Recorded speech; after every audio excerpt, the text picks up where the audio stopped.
encontramos cuando es al final de cada una de las partes que va a impartir. Bueno, muy buenos días a todos y a todas. Para mí un gusto estar acá, ¿verdad? En un espacio académico de la Academia Salvadoreña en la Historia. Este día pues me toca conversar con ustedes, hablar, dialogar, porque de eso se trata. Estamos todos para aprender sobre la temática que se denomina economía y sociedad del añil. San Salvador, los siglos XVIII y XIX. Yo entiendo de que ustedes vieron con Pedro Escalante y con María Eugenia algo de la parte, digamos, colonial con Pedro, creo que un tanto de la conquista, de la colonia y todo esto, y luego pudieron observar lo que les informaba María Eugenia, ¿verdad? Que me imagino que es parte de su tesis doctoral. Lo que nosotros vamos a hablar ahora es sí los siglos XVIII y parte del XIX, o sea, la parte más tardía de la colonia sansalvadoreña. Voy a utilizar la palabra sansalvadoreña porque en esos momentos el Salvador que hoy conocemos no existe como tal, ¿verdad? Creo que eso vieron también con Pedro y con María Eugenia, y es en ese sentido que también nos vamos a remontar obviamente no soy decorador. Esto que tenemos aquí es si alguien no conoce qué es, alguien no conoce qué es chiribisco ahí, no es para alguien que no conoce, alguien no conoce. Usted, vaya, esta es la planta de jiquilite del añil, de aquí es donde se extrae el colorante azul del que vamos a hablar. Colorante azul que transformó la sociedad, no solo sansalvadoreña, sino que la sociedad del Reino de Guatemala, ¿verdad? Porque durante mucho tiempo fue el producto de mayor exportación, ¿verdad? Y por supuesto durante mucho tiempo fue el producto que generó los conflictos entre las élites, los conflictos entre los grupos subalternos, los conflictos en la sociedad, pero que de alguna manera también dio identidad o identidades a muchos de las poblaciones, ¿verdad? Entonces, hablar del añil o del jiquilite, de la economía y la sociedad, hemos puesto economía y sociedad, obviamente ahí está la política, está la cultura, está la religiosidad, o sea, hay una gama de elementos que existen en esta sociedad que están girando en torno al jiquilite o al añil, ¿verdad? Que lo conocemos. Y todo esto tiene que ver con este producto de exportación, ¿verdad? Que a diferencia, por ejemplo, del café, aquí sí había la sociedad, digamos que en la sociedad del jiquilite, el acceso a que todos pudieran ganar un poco de esa cadena de la economía era más en el jiquilite que en el café, ¿verdad? El café era más focalizado. Aquí en el jiquilite, desde el que sembraba, el que recolectaba la semilla, el que extraía, no solo los grandes obrajes o haciendas extraían jiquilite, sino que también, así como su servidor hizo de poner jiquilite aquí, yo lo puedo machacar y machacar hasta poder sacar la tinta, no necesito de un beneficio de café. Entonces son diferentes modos de producción y por supuesto tiene que ver son diferentes épocas, ¿verdad? Porque las visiones son diferentes. Como les decía, el título es Economía y Sociedad del Añil, San Salvador, siglos XVIII y XIX.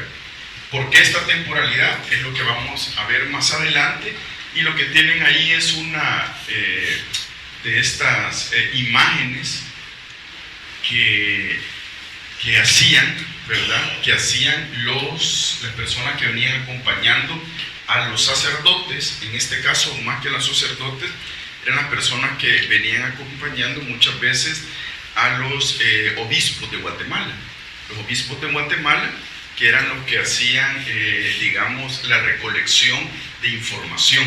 Entonces, cada lugar lo iban documentando, ya vamos a ver eso, y también iban haciendo un bosquejo de ese paisaje, de cómo se veía. Aquí obviamente vemos como una imagen, pero cada una de esas casas, lo que alcanzan a ver, tienen su letra, y esa letra refiere a la casa de fulanito, en los barrios de fulanito. O sea, podemos pasar una clase solo haciendo un análisis de esto, ¿verdad? Es una de las riquezas de la información que se tiene. Una de las cosas principales cuando uno estudia la colonia es que si algo nos heredaron los españoles es esa manera y lo vemos en la oficina del Estado, ¿verdad? De hacer varios memos con copias para esto, para lo otro, para lo otro.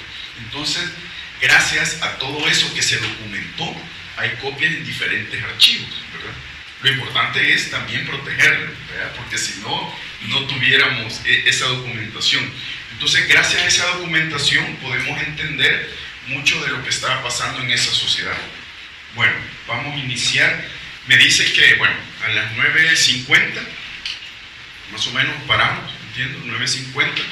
Luego, vamos a un break, luego retornamos, entiendo, 10:25, 10:30, me decía. Y luego vamos con la segunda parte. Vamos a dejar un segmento para preguntas, digamos, si quieren ustedes vayan copiando las preguntas y con mucho gusto, ¿verdad? Porque si no, no es que yo sea cerrado, pero que si no más que preguntas se vuelven en disertaciones de cada uno, y entonces hay que, en la buena ley de que todos estamos aquí queriendo aprender de la economía y la sociedad del añil, en 4 horas es bien difícil, porque son 300 años que hay que ir comentando. Bueno, el contenido, como ustedes ven, es bastante extenso. En algunos casos vamos a detener más que en otros. La primera parte es el contexto temporal y espacial. Eso es fundamental en la historia, el contexto temporal y espacial. Como les decía, no podemos entender el Salvador que conocemos en la actualidad sin tener su contexto, pues, su contexto en el espacio, porque no es el mismo espacio que hoy ocupamos, y la temporalidad, ¿verdad? Hay una de las cosas que siempre sucede, que estamos juzgando el pasado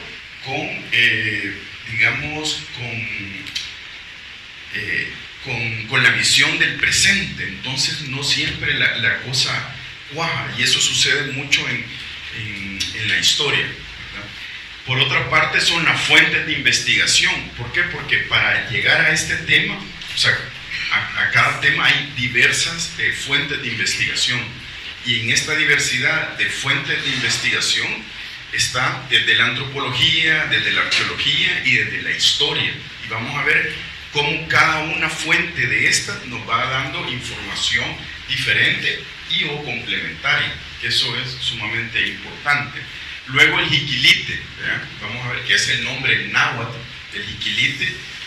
Ayer estaba pensando en la noche que hubiéramos podido llamarnos Jiquiletenango o Jilopango, no, Jiquilatenango, o algún nombre que tenga que ver con el jiquilite, porque ese San Salvador tiene mucho que ver con ese añil, ¿verdad? Luego vamos a ver la economía formal del añil. Economía formal, ¿por qué? Porque la economía formal ya se inscribe a la llegada de los españoles, ¿verdad? Se inscribe ya como una economía formal dentro de un contexto de la modernidad, ¿verdad? La modernidad no es en los años 50 del siglo pasado, sino que la modernidad es a partir de finales del siglo XV, ¿verdad? Y en esa modernidad es que vamos a ver ya esa economía formal del añil.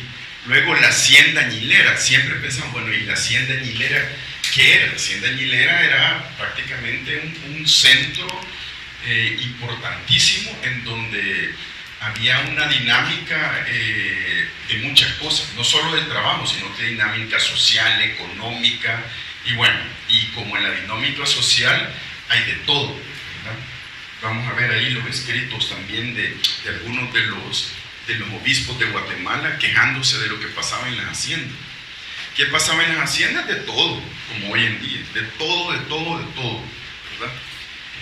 Y eso también hace a la sociedad, ¿verdad? Muchos de los lugares de hoy en día han pasado de ser hacienda a ser municipios, ¿verdad? Por ejemplo. Lo otro es la mano de obra indígena y esclavizada. Este es un punto fundamental, porque aunque se tenga la mejor tierra para cultivar y se tengan grandes extensiones, si no existe la mano de obra que la trabaje, no sirve, ¿verdad? Y en este caso vamos a ver mano de obra indígena y mano de obra esclavizada, ¿verdad? Con un elemento, con un componente nuevo que para este caso son los africanos. Y por otra parte la interacción social y económica, esa situación de cómo se va gestando dentro del comercio del añil todas esas dinámicas de la economía, de trueques. No nos imaginemos mucho las monedas, ¿verdad? Como la que encontró David Mesani, que nos presentó el otro día, ¿verdad? De esa plata, sino que era una cuestión también de trueques, ¿verdad? Vos me das, yo te doy los algodones, me das esto, y también vamos a ver el papel de la iglesia.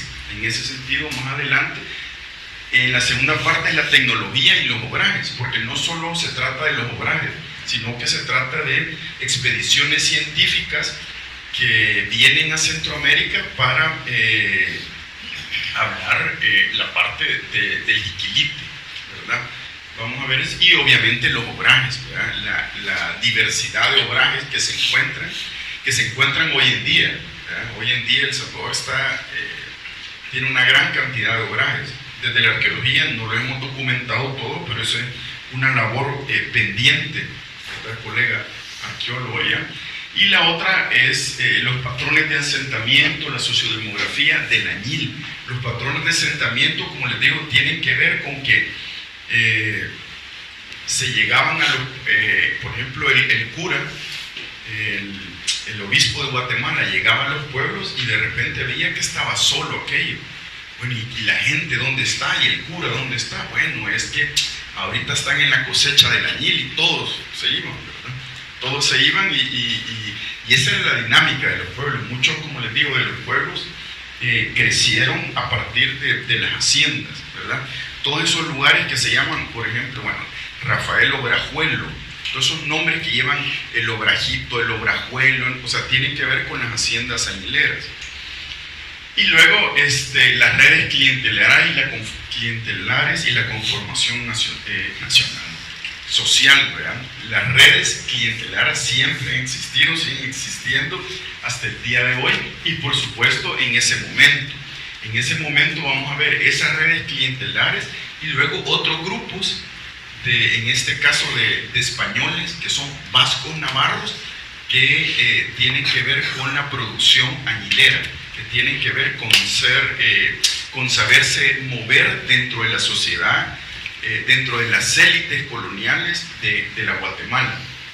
Y por supuesto conformar una sociedad, digamos, diferente a la de los primeros, digamos, de la primera parte de la colonia. Y las cofradías y patronazgo. Este es el papel de la iglesia en la economía del añil, que es igual o más fuerte que en la administración colonial, ¿verdad? ¿Por qué?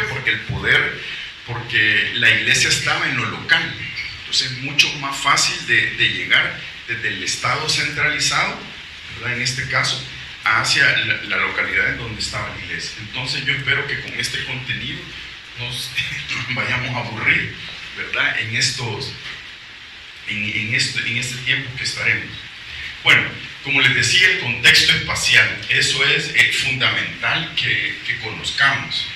¿Por qué? Porque El Salvador que hoy conocemos no existía como tal, ¿verdad? Y más bien nosotros como actualmente El Salvador éramos el oriente guatemalteco, ¿verdad? Obviamente todo esto era parte de la audiencia de Guatemala, y pero habían divisiones dentro de esa audiencia.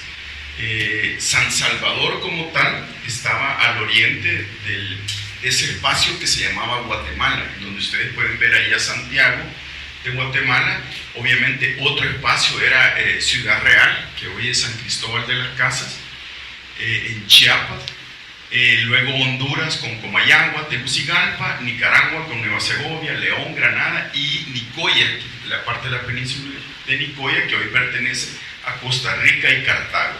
Entonces, ¿qué sucede? Esto no solo era la parte de la administración colonial, sino que tenía que ver con otro elemento fundamental, que era la administración de la iglesia. La iglesia administraba toda esta población. Entonces, cuando los obispos de Guatemala, en el caso de Cortés y Larraz, o los obispos que mandan a hacer sus censos, digamos, tratan de su obispado desde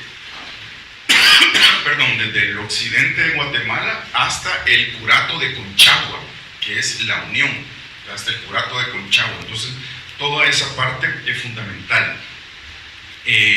Esto es parte del contexto espacial en donde se encuentra el actual El Salvador. Si no entendemos esto, va a ser difícil de que podamos entender lo que viene después, ¿verdad? Porque me imagino que Pedro Escalante en alguna manera tocó de cómo se conformó el Estado Salvador, ¿verdad? A partir de ello. Luego tenemos ya el contexto del siglo XVIII y XIX de San Salvador. Ese que ustedes ven ahí es obviamente el mapa del Salvador en la actualidad, con algunas divisiones. Fíjense que todo el oriente salvadoreño era la provincia de San Miguel, todo el oriente salvadoreño. Obviamente no existían los departamentos. Los departamentos es una creación de la segunda mitad del siglo XIX, ya con los liberales, ¿verdad? Incluso mucho más tardíos, ¿verdad? Si no, no se llamara el departamento de Morazán o el departamento de la Unión, porque son ya, nombres que vienen posterior. Entonces, al este de Lempa era todo San Miguel. Entonces, cuando la gente se decía de San Miguel, era del oriente. Hoy en día también hay gente del oriente que dice, bueno, tal vez no serán de San Miguel, sino que de otra población, pero sí, cuando uno le pregunta de dónde sos, de San Miguel, ¿verdad? Saúl Cerrito, usted de propio San Miguel, ¿no? Ah, vale, sí. Pero ya cuando vamos a su papá son de San Miguel. Ah, vaya, y ahí es donde vamos. Entonces cada vez cuando vamos, y tiene que ver con los procesos también de movilidad del campo a la ciudad, ¿verdad? Pero esos ya son del siglo XX. Por ahí tengo otra compañera también ahí. ¿Usted también? No, ¿de dónde es? No, el compañero que levantó la mano. No, ok. Bueno, sí, ¿usted de dónde? Chinameca, departamento de Chinameca. Pero si me preguntan de dónde es San Miguel. San Miguel, ¿verdad? Sí, no, pero Chinameca fue importante. Es importante, ¿verdad? Bueno, y entonces tenemos también San Vicente en ese espacio que hoy conocemos como la zona paracentral, digamos, ¿verdad? No estaba como muy, digamos, como muy delimitado, pero ese San Vicente en realidad es sumamente importante. San Vicente es excepcional en ¿cómo se llama? En el mundo del añil, porque San Vicente solo nace sí o sí por el añil. San Vicente nace por el añil, ¿verdad? Ya les he dicho yo, la gente que me ha escuchado alguna vez, que en El Salvador solo 4 ciudades o 4 vías se fundaron como tal, ¿verdad? Con todas las de rigor, ¿verdad? Siempre dice la gente, el pueblo de nosotros fue fundado. No, o sea, la fundación es una categoría, ¿verdad? En la época colonial importante, solo cuatro ciudades, y en orden de fundación son la Vía de San Salvador, ¿verdad?, que es la que me decía por ahí alguien de la vía, que es en el espacio de la Bermuda, ¿verdad?, la Vía de San Salvador, luego la Vía de San Miguel de la Frontera, ¿verdad?, que no queda ahí tampoco, sino que queda por Usulután.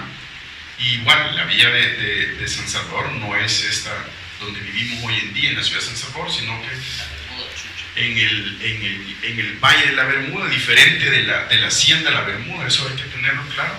Luego la Vía de la Santísima Trinidad de Sonsonate, ¿verdad? Y por último, ya del siglo XVII, ¿verdad?, San Vicente de Austria. Son las cuatro vías que se fundan por los españoles con ese proceso de fundación. Porque hay otra gente que dice, no, pero cuando fundaron no sé qué. Bueno, la palabra fundar hoy en día se utiliza como muy común, ¿verdad? Pero en esa época era una cuestión también legal, de pasar de la fundación de la vía hasta luego tener también la categoría de ciudad, que es tan importante. Entonces ustedes pueden ver ese San Vicente que en realidad era riquísimo en añil. Lo mismo San Salvador, con toda la parte, digamos, al norte de Lempa, que es Chalatenango, y este sector de Santa Ana, ¿verdad? Entonces, ¿qué sucede? Sonsonate y Aguachapán eran parte de los actuales departamentos de Sonsonate y Aguachapán, era la alcaldía mayor de Sonsonate. Solo hasta 1824 es que se une la alcaldía mayor de Sonsonate con la provincia de San Salvador y forman el actual El Salvador. Entonces ese mapa es un tanto como para explicar, ¿verdad? Su servidor lo que ha estudiado es el oriente, o sea, toda la parte de San Miguel y San Vicente, ¿verdad?, para la cuestión del añil, ¿verdad? No la parte de Chalatenango, pero sí es, digamos, que entra todo esto en la dinámica del añil. Luego el contexto temporal, 1750-1810. ¿Por qué? Porque, bueno, la provincia de San Salvador, de 1750 a 1810, se enmarca en el periodo de mayor auge de la producción y exportación añilera de Guatemala. Bueno, ¿y por qué Guatemala y no El Salvador? Por lo que le he dicho. O sea, el apellido de la provincia de San Salvador es la provincia de San Salvador del Reino de Guatemala, ¿verdad? Entonces, incluso el mismo Jiquilite lleva el nombre de su fructuosa, guatemalensis, ¿verdad? No lleva San Salvadoreñensis, sino que solo guatemalensis. ¿Por qué? Porque en ese momento no existía ese El Salvador. Entonces, la exportación añilera de Guatemala, que fue en ese auge, ¿verdad?, tiene que ver con el comercio exterior, tiene que ver luego con una serie de situaciones que también se dan al exterior. Acuérdense que todo lo que esté pasando en estos momentos en ese reino de Guatemala, en esa parte colonial de Latinoamérica, tiene que ver también con el tráfico transatlántico de comercio, no solo de productos, sino que de personas, ¿verdad? Entonces en eso está enmarcado todo ello. Y la provincia de San Salvador contenía las zonas productoras de añil más importantes del reino. Eso sí, así es. Estas regiones, con su dinamismo, transformaron los aspectos económicos, sociales, políticos, culturales y geográficos de la sociedad san salvadoreña de los últimos años de la dominación colonial, ¿verdad? ¿Cómo se fueron transformando? Eso es lo que vamos a ir viendo en estos momentos. Entonces, como les digo, el contexto temporal en que nos enfocamos es 1750-1810. Entre 1750 y 1810, no nos extrañemos hoy en día que seamos un espacio sumamente poblado. Ya para finales del 19, finales del 18, inicios del siglo XX, en esta época, la provincia de San Salvador era la provincia más poblada de toda Centroamérica. había muchísima gente, y eso tiene que ver con diferentes aspectos. Tiene que ver obviamente con una dinámica de ¿cómo se llama?, de movilidad a través del comercio del añil, pero si nos vamos más atrás, tiene que ver con la riqueza de los suelos volcánicos, ¿verdad?, la abundancia de agua, y un espacio idóneo para que se den una diversidad de productos de exportación en este momento, ¿verdad? Siempre hay gente que dice, bueno, y nosotros no teníamos oro, no teníamos plata, pero habían otros recursos importantes. Incluso la tierra no tenía que ser grandes extensiones. Muchas veces vemos que hay, digamos en Centroamérica, grandes extensiones donde no se puede cultivar. Entonces hay que pensar en ese sentido, en el sentido de la apropiación de la tierra para sacar el máximo, ¿verdad? Ya vamos a llegar a la parte económica, donde, como les decía, vamos a entender que estamos en el inicio del capitalismo. El inicio del capitalismo en esta modernidad europea que llega a América y tratan de, digamos, de ir transformando. Entonces, esa es parte del contexto, ¿verdad? Las fuentes escritas y documentales. Miren, esto es, digamos, para un investigador lo más importante, ¿verdad? La fuente y cómo luego se van a ir analizando.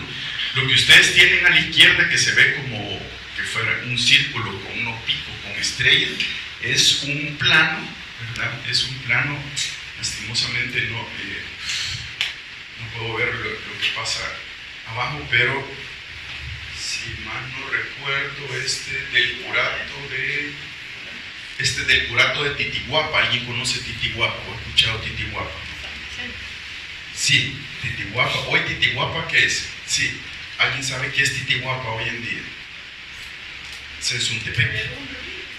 El río Titihuapa, sí. Pero Titihuapa en su momento era importantísimo.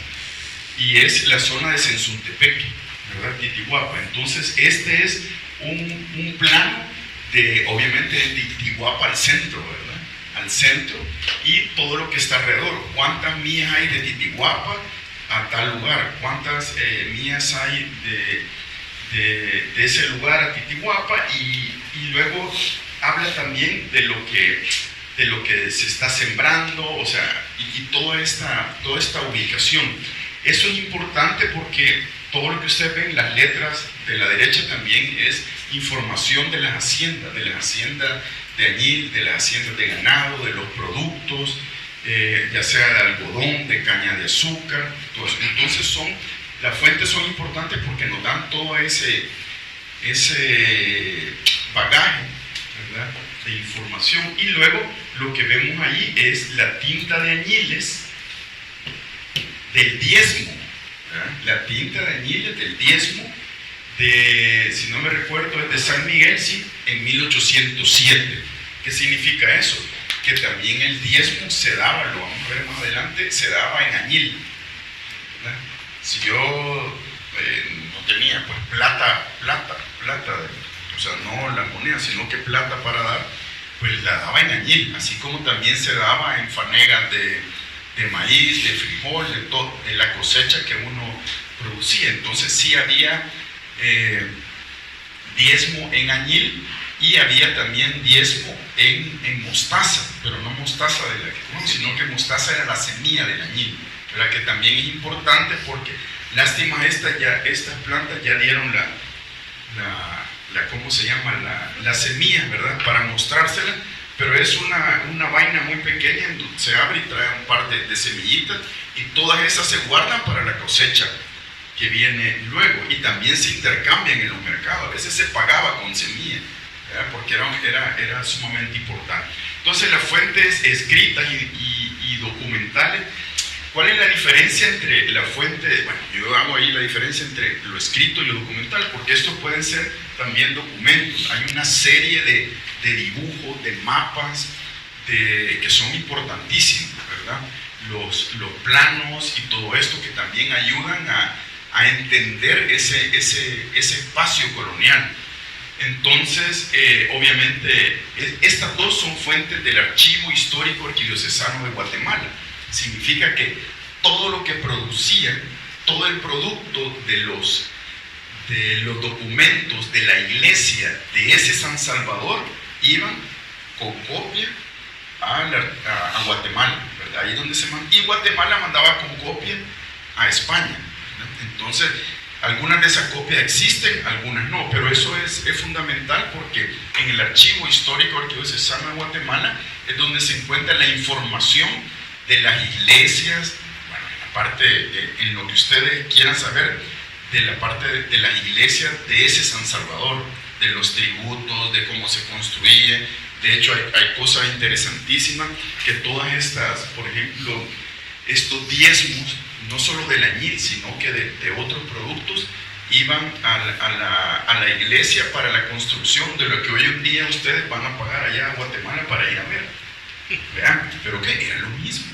Eran lo mismo, pero cuando vamos, muchas veces esos conventos o algunas iglesias de esas fueron pagadas con los fondos de los diezmos de las haciendas sansalvadoreñas. Pero bueno, así es la historia, ¿verdad? Entonces, y de hecho, era en ese momento, entre 1750 y 1810, era el espacio que más producía, ¿verdad? Que más producía en ese reino de Guatemala. Producía, digamos, todos estos diezmos.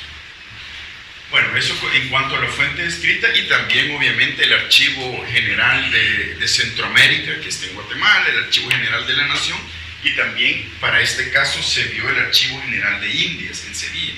Lo que pasa es que en Indias está como la mayor parte de información, pero que tiene que ver, que es como más general, ¿verdad? Pero estas cosas específicas así de algunas poblaciones se encuentran más en Guatemala, en el área local. Y la otra tipo de fuente, ya lo decía el ingeniero, pues su servidor es arqueólogo de profesión. Y bueno, la fuente arqueológica. La fuente arqueológica es fundamental porque es la cultura material, porque yo puedo entender los documentos, pero también hay que ir a los lugares, ¿verdad? Si a mí me están hablando de una batalla del Peñón de Sinacanta, y si no conozco, voy a dar lástima, ¿verdad? O sea, los lugares son importantes de conocer, de visitar para tener esa perspectiva, ¿verdad? Su servidor trabajó en el sitio de la vía de Ciudad Vieja, la vía de San Salvador de Ciudad Vieja, y es un sitio, como ustedes conocen, es uno de los sitios que tiene que ver con, es un sitio que tiene muchos elementos militares, tiene sus garitas, sus entradas, sus puestos de vigilancia, y está como y amurallado, o sea, es un espacio de avanzada militar, digamos, ¿verdad? Eso es la tesis de allá del colega David.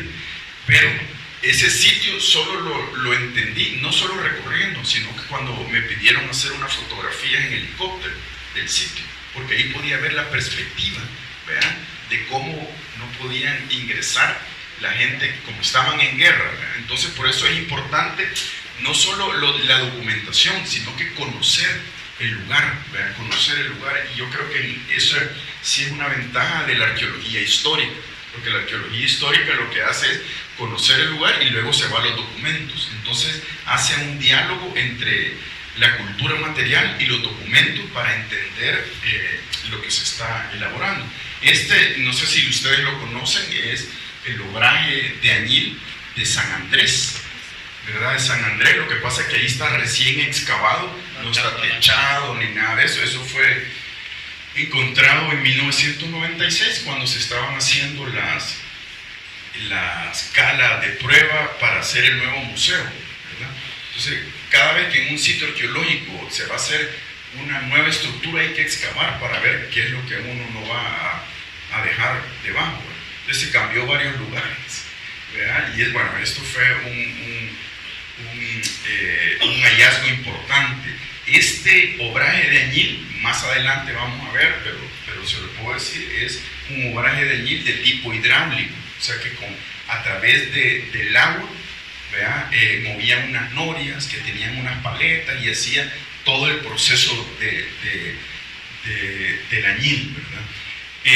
Es importante porque se mantiene en excelente conservación. ¿Por qué?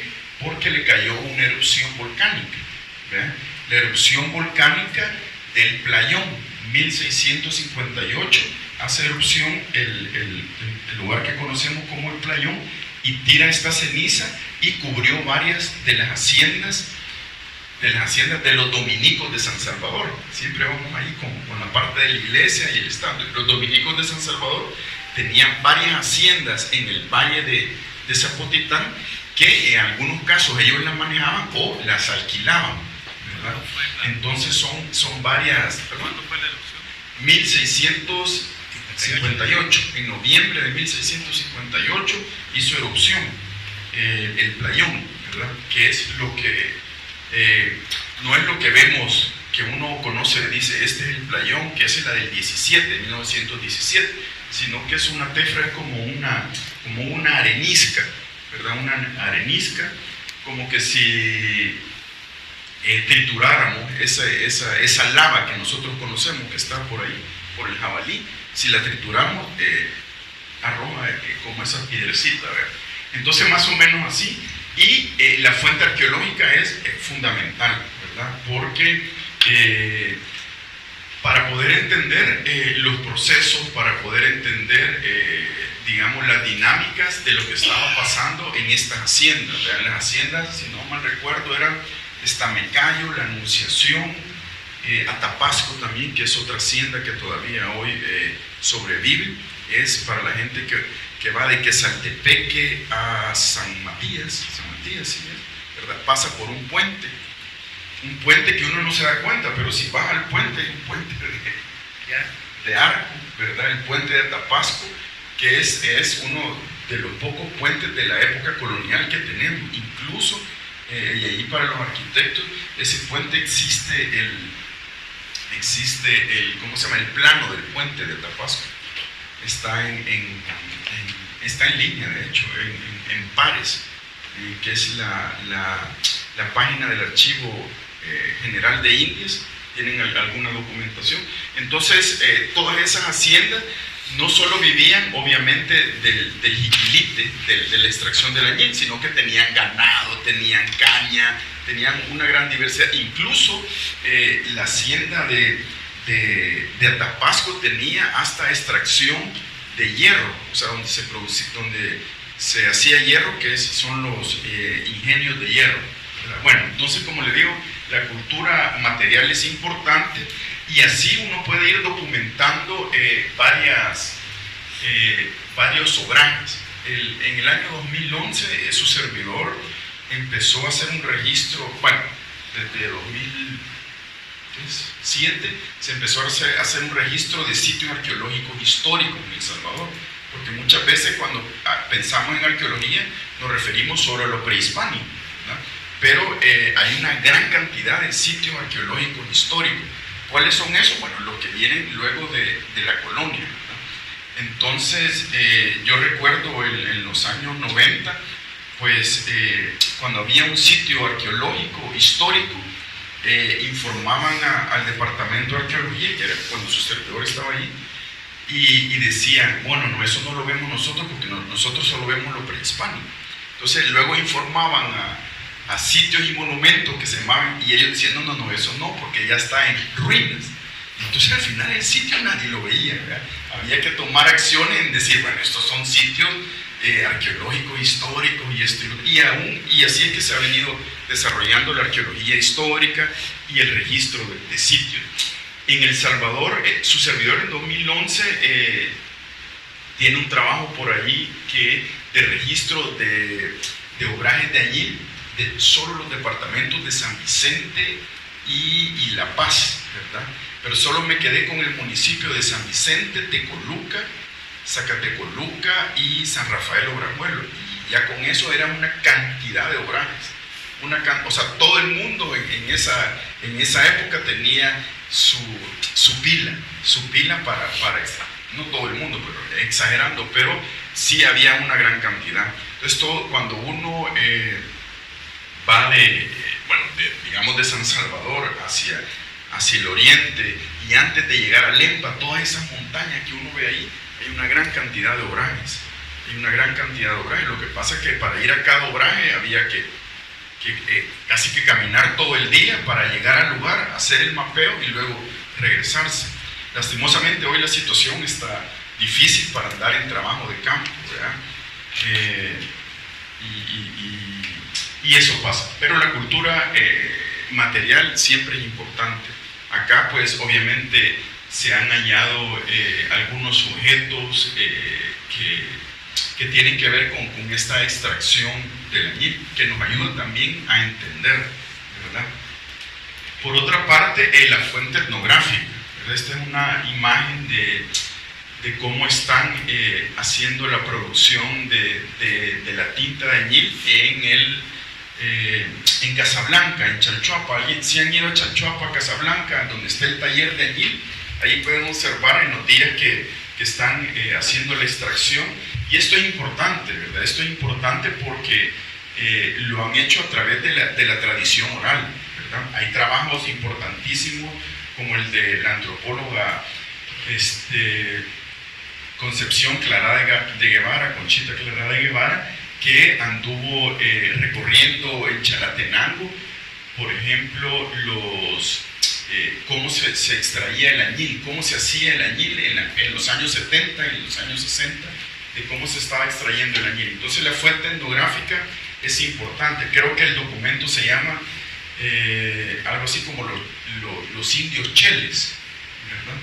Porque lo que hacía, o sea, gente blanca pero campesina, entonces ella no le llama, pero la gente le llama los indios cheles, ¿verdad? Cómo extraían el añil. Entonces las fuentes etnográficas es importante. Como les decía, en 2011, cuando su servidor estaba haciendo investigación de documentación de algunos sitios, cuando le preguntábamos a la gente nos decía, sí, yo hago o nos comentaban mi mamá o mi abuela, y yo creo que ya lo he contado en otras ocasiones, cuando en esos lugares, creo que fue un lugar en Sensuntepeque, cuando en esos lugares no había digamos fustanes de color oscuro, lo que hacían era en un huacal, ¿sí? Todos un recipiente, ¿verdad? Metían esta plantita que ya revivieron, ¿verdad? Con solo el agua, metían y las machacaban, y entonces va despidiendo el agua como verde, azul, y ahí lo enjuagaban, ¿verdad? Y bueno, lo ocupaban para eso. O sea, es algo que era muy común, de entintar la ropa, ¿verdad? Obviamente la primera lavada pues se iba, ¿no? Porque necesita un aglutinante, ¿verdad? Y ahí los químicos sabrán, ¿verdad? Que para ello. Entonces la fuente etnográfica siempre es importante, de cómo se elabora el añil, pero también de cómo se cosecha, ¿verdad? De cómo se cosecha. Uno puede llamarse especialista en la sociedad y la economía del añil, pero cuando ya lo ponen a uno por ejemplo, a saber de dónde se extrae el colorante, si es de la planta, del tallo, o sea, hay gente que pone todo, ¿verdad? Hasta de la flor, y esa es parte del aprendizaje a partir de ensayo y error. Entonces, si alguno de ustedes pues, se anima de ir al taller de añil de Casablanca, en donde yo entiendo que dan clases, y esto y lo otro, y sale uno con su pañuelito ahí entintado, y es bien interesante. Obviamente es una labor que como hace una fermentación y tiene que ver con esto químico y otro, es una labor que en un momento se volvió insalubre, ¿verdad? Insalubre. Así que esas tres fuentes son fundamentales: la fuente etnográfica, la fuente arqueológica de la cultura material y, por supuesto, la fuente documental, ¿verdad? La fuente documental quizás va más allá de lo que estaba pasando. Bueno, el jiquilite, ¿verdad? El jiquilite, que es su nombre en náhuatl, ¿verdad? El término jiquilite o jiquilite viene del náhuatl xihuitl, color azul o verde, y jiquilit, hierba, que junta significa la hierba que produce el color azul o verde. Ahí tienen una imagen hay una variedad de jiquilites, porque también hay una diversidad de variedades, no solo en América y Mesoamérica, sino que en el mundo, ¿verdad? Hay otras variedades de jiquilites. Entonces los colorantes naturales es algo que siempre, digamos, se ha extraído en diversas culturas, pues, para poder darle color, ¿verdad?, a diferentes objetos. Algo importante en este sentido es que el jiquilite, obviamente, esta es una planta, es un arbusto que se encuentra en Mesoamérica en tierra caliente, ¿verdad? Y esos son los términos.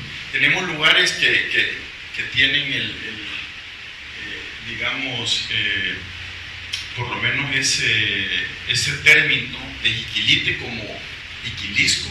¿Alguien podría mencionar algún otro? Jiquilisco viene de ahí. De hecho, es un lugar de gran producción añilera. Luego pasamos, bueno, del añil, jiquilite o jiquilite, se obtenía un tinte de color azul. Esta planta crecía silvestre en varias zonas calientes de Mesoamérica prehispánica. Varias zonas calientes, entiéndase el actual El Salvador, caliente y húmeda. O sea, esa es donde la planta se da muy bien. En tiempos prehispánicos, en Mesoamérica el añil era de gran importancia. Los antiguos habitantes de México y Centroamérica conocían las propiedades de la planta, las cuales usaban como pigmento y como medicina. Yo he comentado, bueno, que por ejemplo los hombres y mujeres, para pintarse el pelo, que fuera como ese negro azabache, se ponían jiquilite, ¿verdad?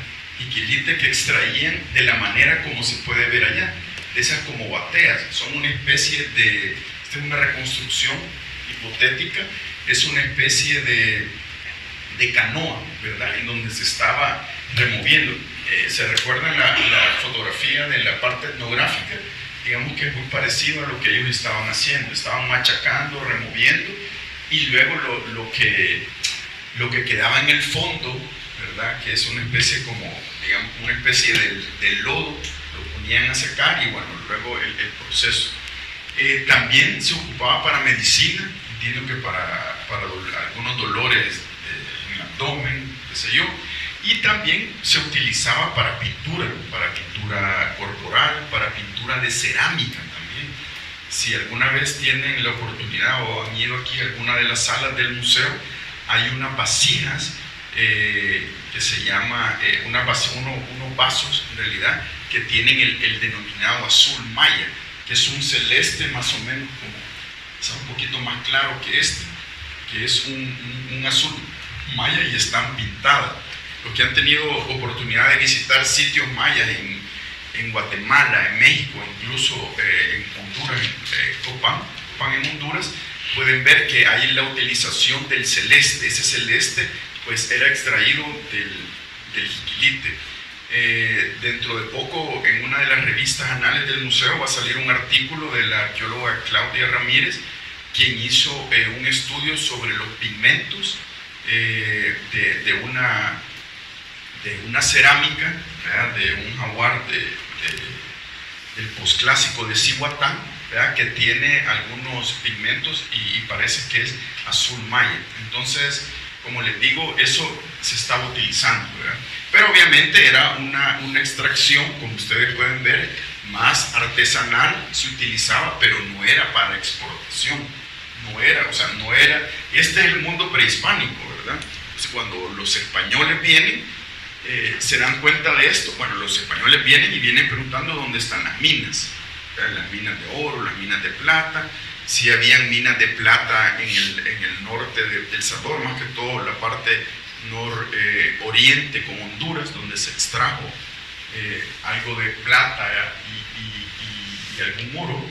Pero se estaba preguntando, bueno, ¿cuáles son los productos de riqueza que se tienen? Y se estaba probando, ¿verdad? O sea, documentando qué es lo que tienen estas tierras o qué podemos extraer. Pero acuérdense que en el chip del capitalismo, en el chip de todo a gran escala y de exportación, ¿verdad?, no era para consumo Sí, obviamente había consumo local, pero todo era para exportación.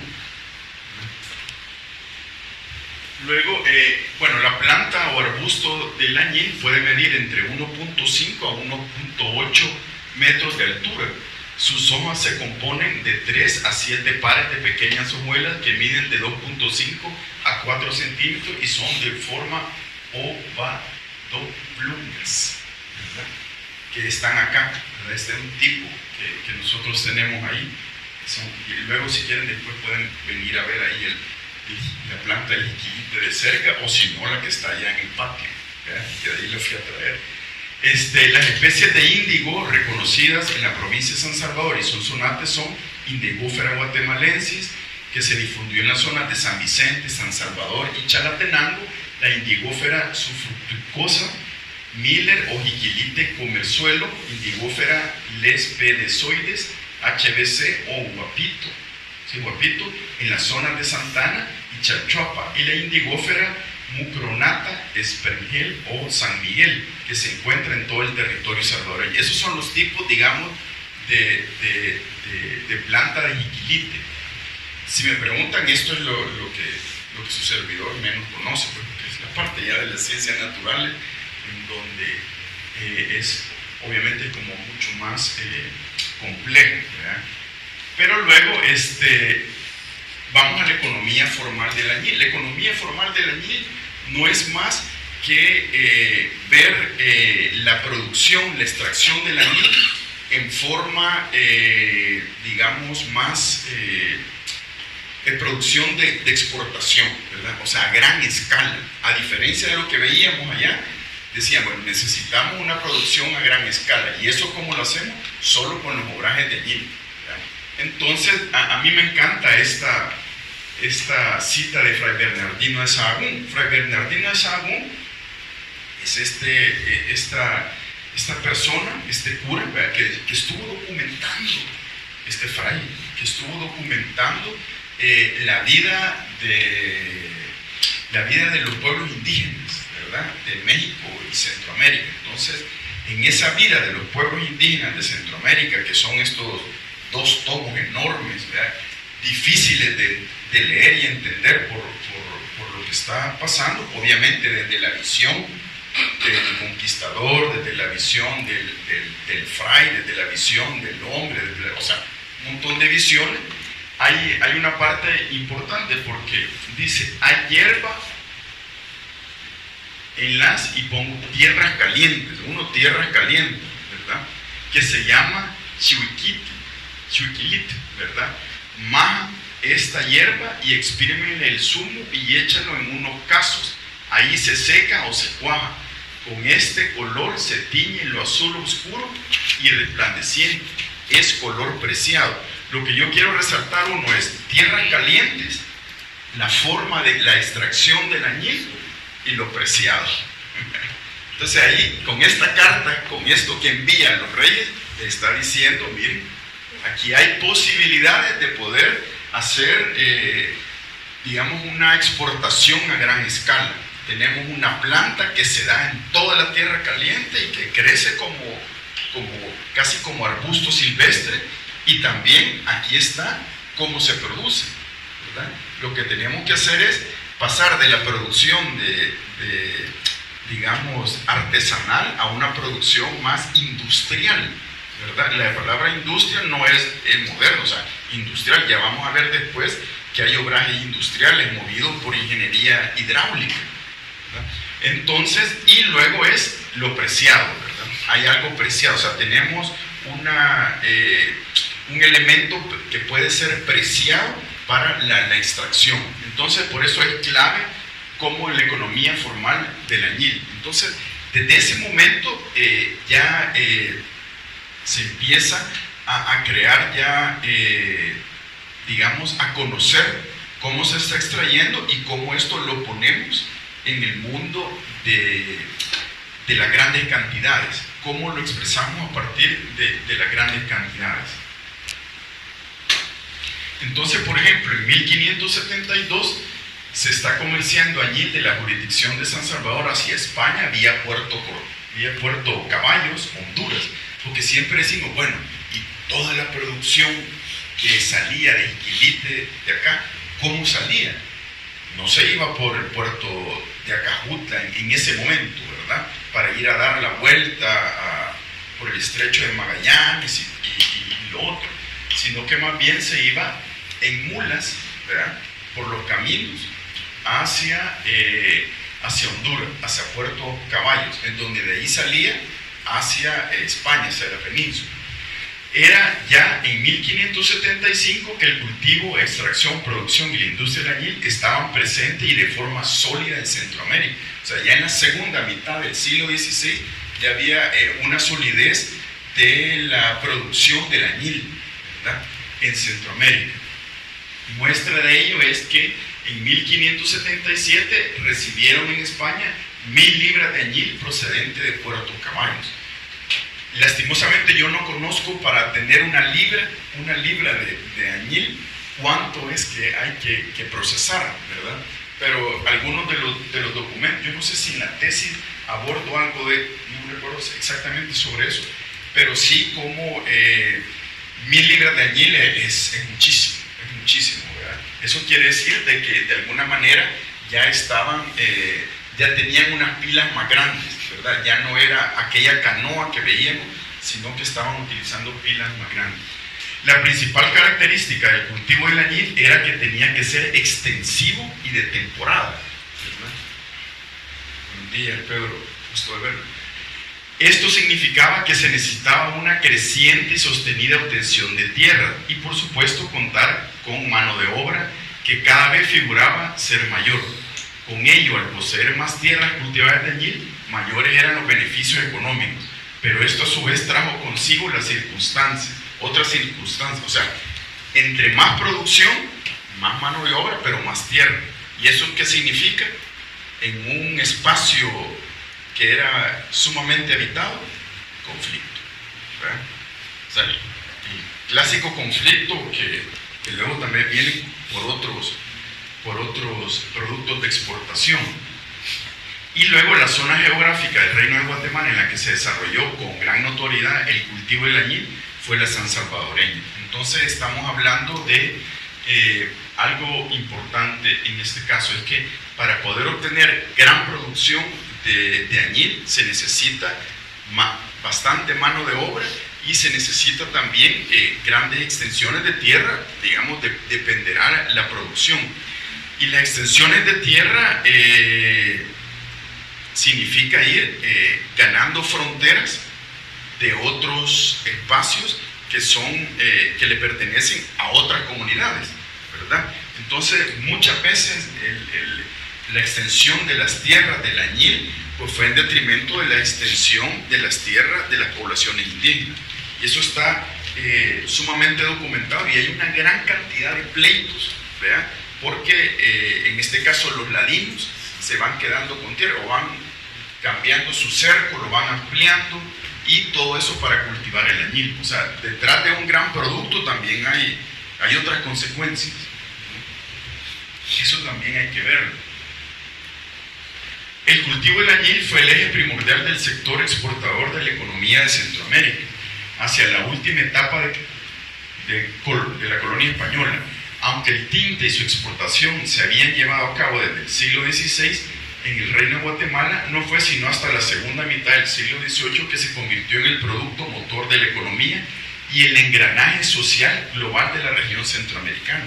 O sea, no solamente fue una cuestión local de San Salvador, sino que regional y luego obviamente global. ¿Por qué? Porque el producto se iba a través de ese tráfico transatlántico, ¿verdad? O sea, a través de ese comercio global. Y obviamente hay, como en todo hay, en este tipo de productos agrícolas hay la gente que siembra, la gente que produce, la gente que vende y luego lo que comercia, ¿verdad? Entonces usted imagínese la parte del pastel, quién se la lleva la mayor parte. Y eso genera también conflictos, ¿verdad? Conflictos que luego vamos a ver. La hacienda añilera. La hacienda añilera nos suena como algo, digamos, como un tópico, más bien como un espacio ideal, ¿verdad? En donde todos estaban trabajando y se movían en pro de la producción y esto y lo otro, pero también tenía sus conflictos sociales, sus conflictos étnicos, sus conflictos porque muchos de ellos vivían al interior, o sea, los trabajadores vivían al interior de la hacienda. Y la hacienda, como les decía, la hacienda añilera no solo estaba compuesta por los obrajes y por los campos de Jiquilite, sino que también era una hacienda que tenía ganado, ¿verdad? Ese ganado servía obviamente para alimentar a los trabajadores, y luego el cuero se extraía para una especie de carterita donde se iban a llevar los zurrones de añil, ¿verdad? Que eran para exportación. Había que entender todo el proceso de exportación, desde que se siembra la planta del jiquilite hasta que se exporta. Y obviamente el ganado fue importante, no solo obviamente vacuno, sino que otro tipo por ejemplo, los caballos fueron sumamente importantes. Y en este sentido, esta es una imagen de un ingenio, de un obraje hidráulico que tiene su nore y todo eso. Es una recreación, ¿verdad? Normalmente tenía que estar cerca del agua, ¿verdad? Del agua, porque sí se necesita agua para ello. Entonces siempre estaba cerca del agua. Entonces la hacienda añilera, como espacio local, se convirtió en un espacio de trabajo que se conformó en una serie de categorías de trabajadores. Así se encontraban los cortadores, los cargadores, los piqueros, los punteros, los que mostraban diversos niveles de pericia y responsabilidades para con el trabajo, además de recibir diferentes salarios. O sea, había una división social del trabajo dentro de la hacienda. Y en el caso de los cortadores de los arbustos del jiquilite, luego los cargadores, los pileros, los que estaban dentro de las pilas de los obrajes de añil, y uno de los más importantes era el puntero, no el que apuntaban, sino el que le daba el toque al añil, ¿verdad? Que habían 3 calidades de añil, entonces el que le daba el toque a ese añil. Y el puntero, pudo haber sido es como el día hoy en el café, ¿verdad? El catador, ¿verdad? El tostador, pero el catador también, que dice, ¿verdad? Este se va para Sevilla, no, este se queda para el consumo local, ¿verdad? O este se va para allá. Entonces el puntero era importante.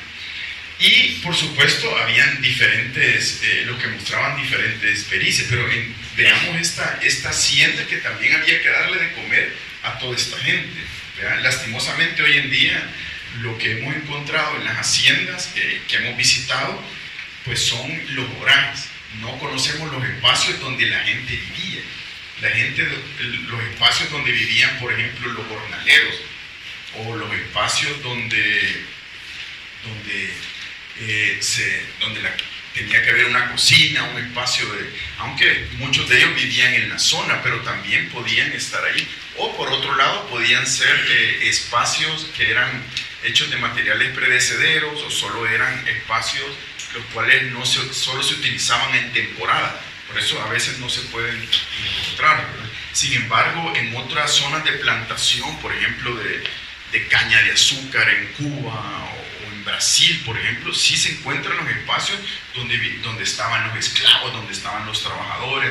Entonces aquí todavía ese es como una laguna que existe, ¿verdad? En ese sentido de conocer los espacios de la hacienda añilera, porque la hacienda añilera, como les he dicho, no solo son los obrajes, sino que es mucho más allá. Y había en hacienda, como una de las haciendas que se conoce y que es impresionante, por ejemplo, la hacienda del Marquesado, ¿verdad? Que era enorme, llegaba hasta el río Lempa en San Vicente. Y en esa hacienda, pues sí, por lo menos fueron como 3 o 4 obrajes, ¿verdad, Pedro? Que se encontraron ahí en el Marquesado. Además, algunos de esos los vamos a ver. Bueno, la otra parte es la herencia más significativa del colonialismo ibérico fue la tradición de la gran propiedad agrícola, que producía alimentos y materias primas para el consumo local o para exportar a Europa Occidental. Representaba un tipo de organización social, una fuente de prestigio social y poder político, así como de riqueza de ingresos. Obviamente esto no fue de un solo, sino que fue un proceso. O sea, se fue rompiendo la vida de la comunidad indígena, ¿verdad?, a un proceso de la gran propiedad, ¿verdad?, en el que no fue un proceso fácil, fue un proceso de conflicto, ¿verdad?, de pasar de esta gran propiedad agrícola de un solo dueño, cuando antes lo que se tenía era de la comunidad. O sea, todo lo que surge de aquí va a ser de la comunidad, o va a ser para dar en tributo a alguien, ¿verdad? Eso es diferente. Y luego hay un tipo de organización social y un fuerte prestigio social y poder político. Entonces también, media vez iban teniendo riqueza de la hacienda, pues se va viendo una especie de movilidad social y obviamente un poder político, porque va de la mano. Ese poder político y económico va de la mano. La mano de obra indígena y esclavizada. Fíjense que cuando España llega al actual El Salvador, lo que conocemos como el actual El Salvador, que es, bueno, primero en 1522 con Andrés Niño, luego en 1524 con Pedro de Alvarado, hay un documento importante, a mí me parece importantísimo, que es generado desde la Iglesia, ¿verdad?, que se conoce como la relación marroquín. La relación marroquín son los datos que Francisco Marroquín, obispo de Guatemala, solicita a los curas, ¿verdad?, o a las autoridades de ese San Salvador, de la provincia de San Salvador, de lo que ellos tienen. Eso significa, es un censo, una especie de censo que dice cuántas casas tienen, cuántos viven en estas casas, qué producen. Hay otras cosas como, diversas particularidades de cada uno de los espacios. Y en ese sentido, también esto es ya aparecen los primeros encomenderos, ¿verdad?, en el sentido de, por ejemplo, Cuscatlán, Cojutepeque y tal, es del encomendero tal, ¿verdad?, de la villa de San Salvador. Entonces, en ese sentido también la encomienda requiere de algunos indígenas de mano de obra para que puedan ser, digamos, en este caso, utilizados en algunas de las producciones diversas, ¿verdad?, de la agricultura. Pero, como les decía, el proceso de la producción de la tinta de añil en las haciendas exigía trabajadores, pero a la vez se requería de productos comestibles y demás insumos que proporcionaban los campesinos locales. O sea, para todos esos trabajadores había que tener alimentación, y no solo carne, como les decía, con los productos del ganado vacuno o porcino, sino que más bien se necesitaba maíz, frijol y todo lo que pudiera hacer para los insumos de los campesinos. Luego, las diversas actividades económicas que derivaban en las haciendas añileras hacían mantener a numerosas familias viviendo durante todo el año en dichas estancias. Significa que también en estas estancias, en esta hacienda, no solo vivía el trabajador, sino que habitaba su familia, ¿verdad? Y eso generaba en una diversidad de dinámicas. Obviamente, la mano de obra indígena, hacia la década de 1540, digamos que se prohíbe, ¿verdad? Se prohíbe utilizar a los indígenas como esclavos, ¿verdad?, como esclavos. Ok, gracias. Significa que faltan eso. Ok, bueno, gracias. Bueno, entonces significa que que esta mano de obra indígena esclavizada ya no iba a poder ser. Entonces la gran pregunta es, bueno, si no tenemos mano de obra indígena para trabajar las tierras, ya sea del cultivo del jiquilite, para la extracción, para la producción, o en otro caso en el norte de la provincia de San Miguel, en las minas, ¿qué hacemos? Bueno, traemos mano de obra esclavizada de África. Entonces así es como también viene este nuevo elemento humano, ¿verdad? Viene como objeto, ¿verdad? O sea, usted podía llegar a un mercado, el mercado de esclavos en Sevilla, y podía comprar esclavos, pero lo compraba como objeto, ¿verdad? Como un objeto de su propiedad. Pero también tenía dentro de esa compra de objeto como propiedad, también tenía algunas, digamos, deberes, ¿verdad?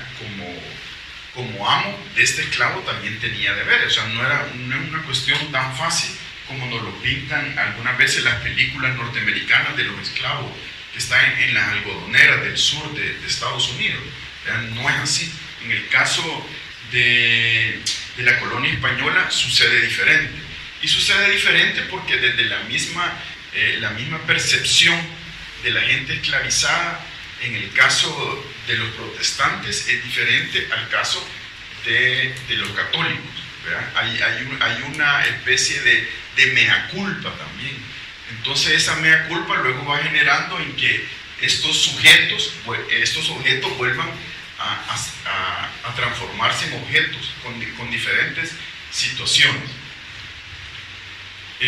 Bueno, las diversas actividades, como decía, que derivaban en las haciendas, Aguilera hacía mantener numerosas familias viviendo en ese espacio. Una de las cosas, por ejemplo, el modelo de sociedad prehispánica influyó en el patrón de la dimensión y distribución de las encomiendas por parte de los mandos españoles. Pues en las sociedades indígenas, en donde se encontraban acostumbrados a pagar tributo, habían sido sometidos a trabajo forzoso. Se les hizo más fácil a los funcionarios coloniales el controlar y exportar grandes poblaciones a través de sus propias autoridades dignas. Vaya, esto es importante porque se nos enseñó que las comunidades indígenas vivían en paz y amor. Todo, paz y amor, allí pasaban como en las portadas de la Atalaya. ¿Han visto que están sobando al tigre y eso, ¿verdad? Entonces, en ese sentido, se nos vende que el imaginario indígena prehispánico, todos pasaban fumando la pipa de la paz, pasaban en armonía, todos leían maya, ¿no? Leer maya solo era de la élite y solo le contaban la historia de los vencedores, de las élites y del gobernante, ¿verdad? No era que todo el mundo podía leer y escribir la escritura maya. Entonces, esto es importante porque lo que vemos ahí, como dice, las comunidades indígenas estaban acostumbradas a pagar tributo en este caso a otros, ¿verdad? A los que estaban en el poder. Y esa cuestión lo que hizo fue, los españoles dijeron, bueno, hoy ya el tributo ya no va a ser a sus amos mexicas, ¿verdad? En un caso, o sus amos pipiles de aquí de Cuscatlán o de Lojizalco, sino que hoy va a ser a esta nueva sociedad, ¿verdad? A estos nuevos amos, digamos, ¿verdad? Que son los españoles. Entonces no hubo mucho, digamos, ya había una costumbre, obviamente tuvo que haber habido algún conflicto, como en todo. Y luego las comunidades indígenas constituyeron el punto de partida del establecimiento y funcionamiento de una cadena de instituciones y mecanismos que permitieron al Estado colonial y a las élites locales conseguir el máximo de beneficios y provechos de la población aborigen o autóctona, originaria o indígena o como quieran llamarlo, ¿verdad? Este aprovechamiento, como les decía, es la relación marroquín de 1532. No es saber qué tenemos para saber qué extraemos, ¿verdad?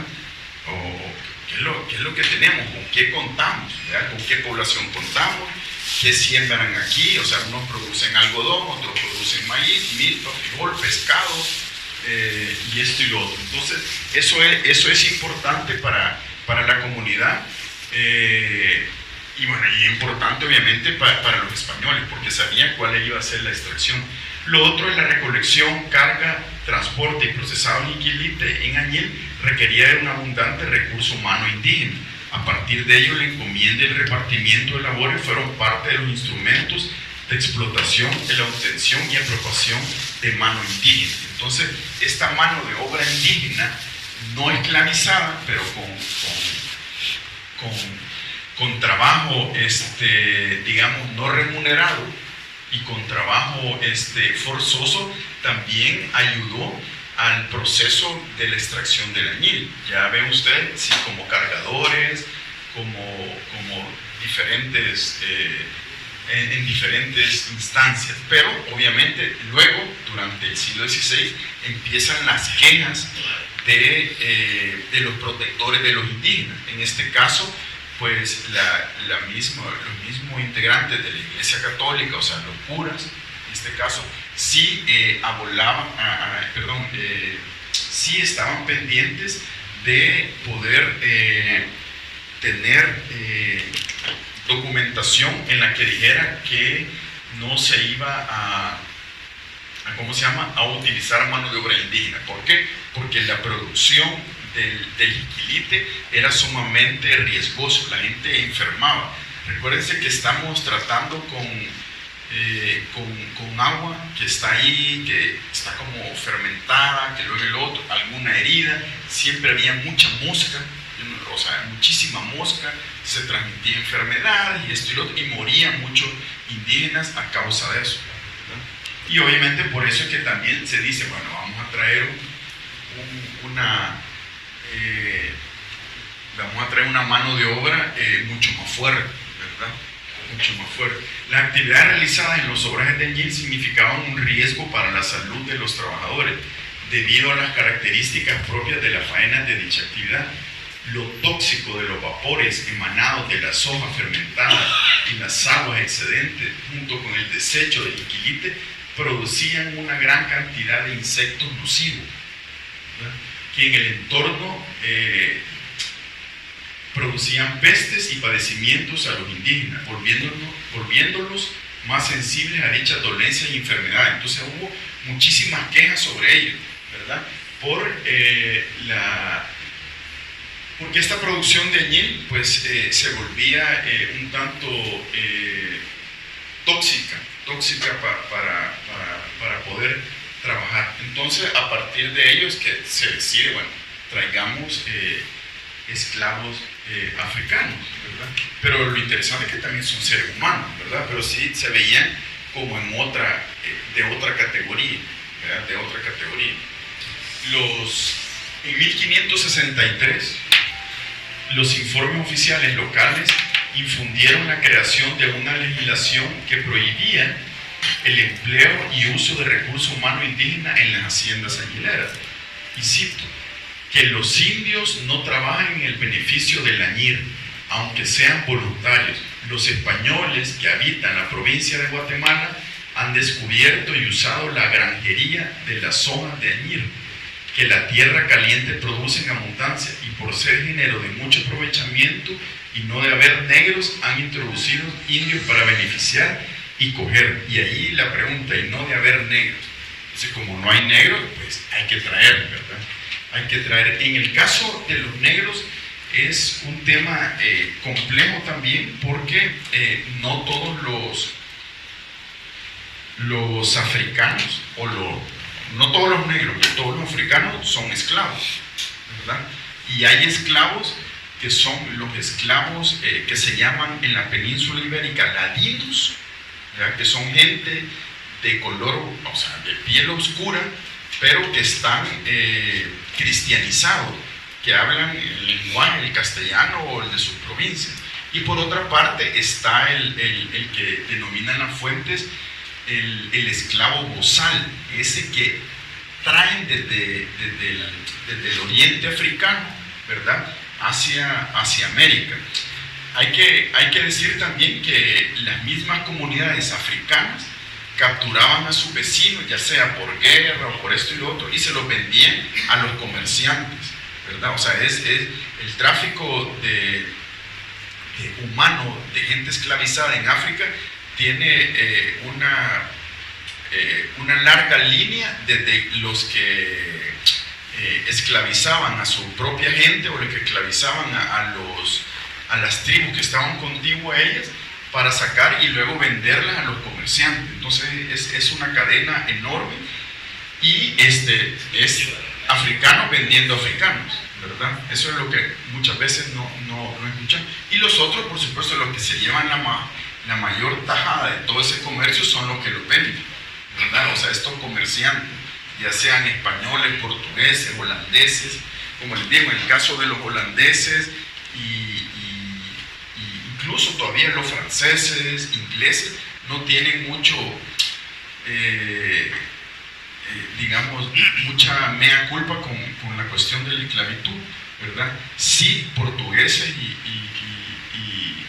¿cómo se llama? Y españoles, hay una mea culpa por el sentido de que se decidió de que estos africanos tenían alma, y como tenían alma, hay una serie de cosas que vienen luego. Eso ahora mismo acaba de salir publicado un libro que se llama de sujeto a objeto, que es fundamental para entender la cuestión de la esclavitud.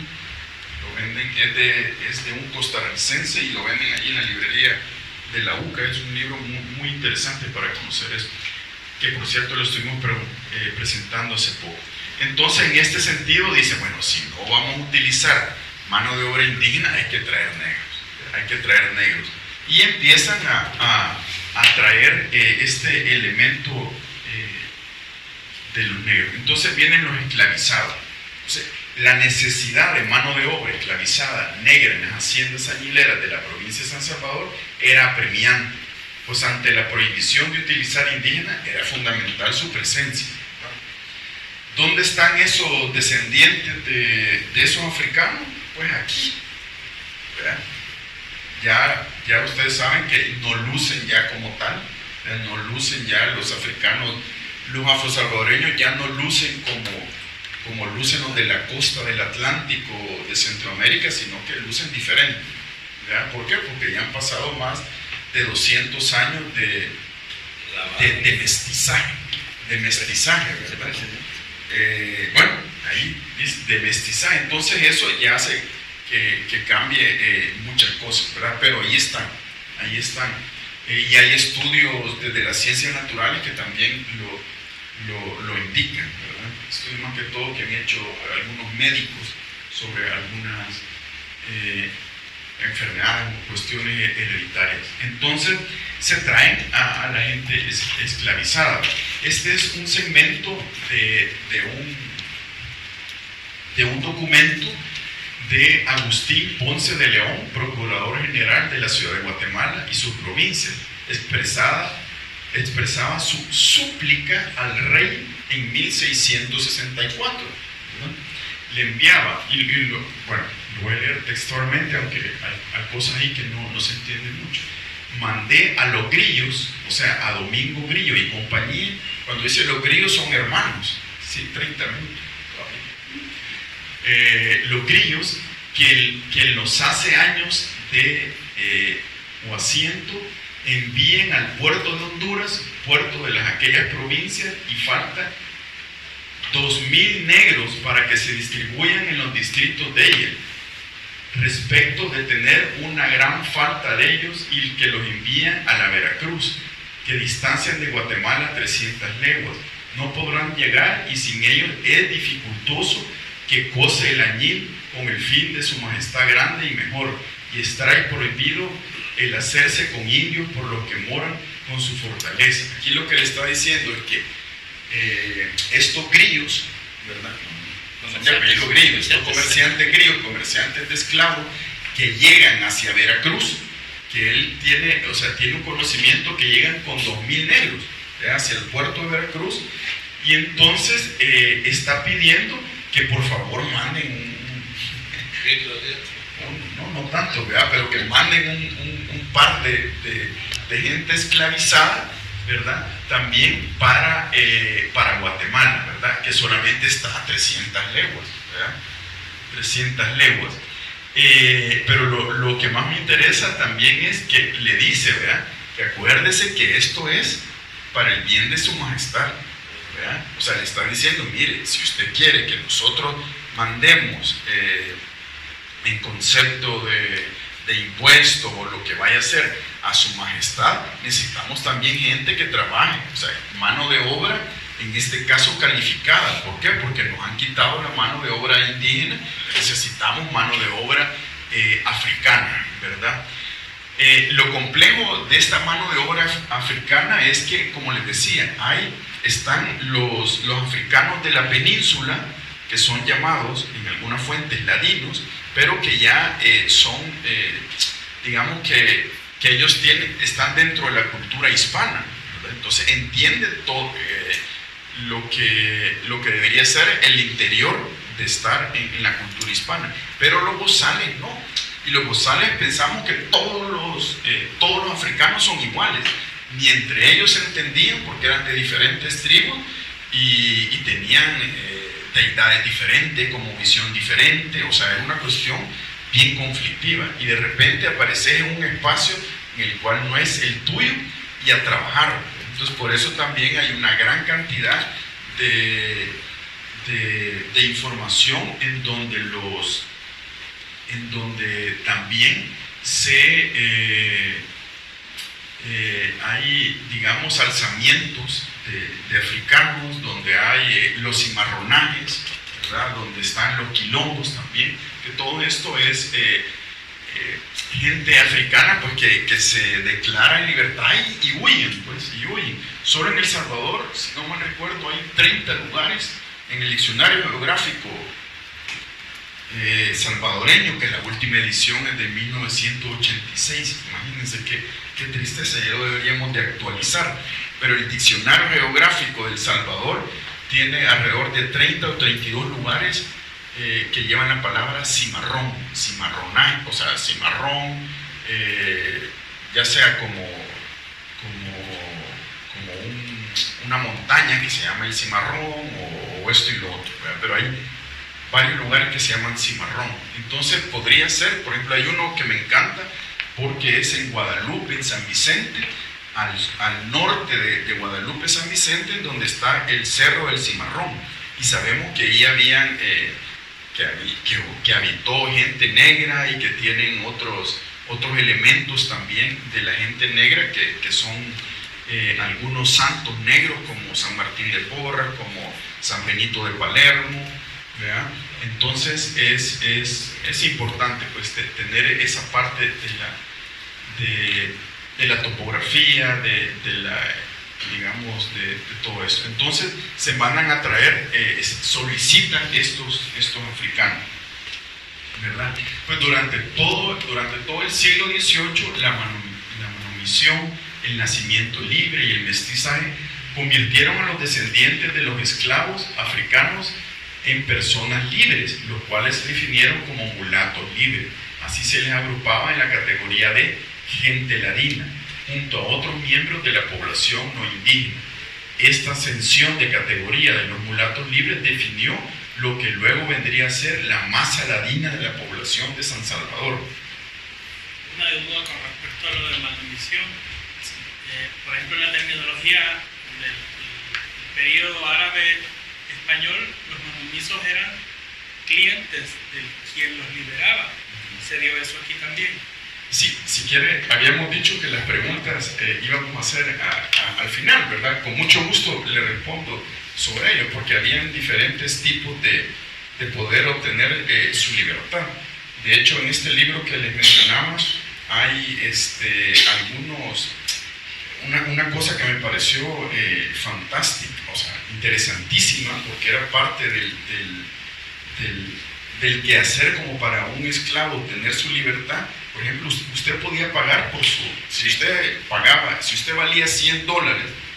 O sea, si usted valía $100, y trabajaba horas extras y podía ahorrar, digamos, $25, usted podía pagar ese precio. O sea que usted era dueño de ese 25% de su trabajo laboral. Entonces, de repente, bueno, de ese 25%, digamos, de sus 24 horas. Entonces, en ese sentido, usted podía trabajar ese 25% y no trabajarlo con el dueño, ¿verdad? Y así fueron comprando. Entonces, hay una serie bien interesante de cómo van estos procesos. Y al final, una de las cosas más interesantes es que la gente esclavizada, ¿verdad? Llegó en el siglo XVIII, el siglo XIX, a querer vivir con el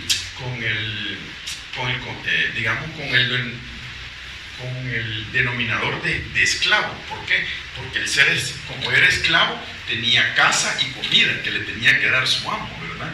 Pero ya había comprado tanto de lo que valía que solo se había quedado con un 10%. Entonces era como los hijos en nuestra generación, ¿verdad? Que llegan a los 40 años viviendo con los papás, ¿verdad? Entonces más o menos sí, bueno, entonces, o que tiene uno que... Y entonces lo que le quiero decir con eso es que de repente vivían en la casa de su amo, se alimentaban, le tenía que alimentar, pero la mayor parte del tiempo lo trabajaban en otras cosas. Entonces era una cosa interesante que también que lo permitía la ley, ¿verdad? O sea, que era una cuestión permisible. Entonces hay una cuestión importante que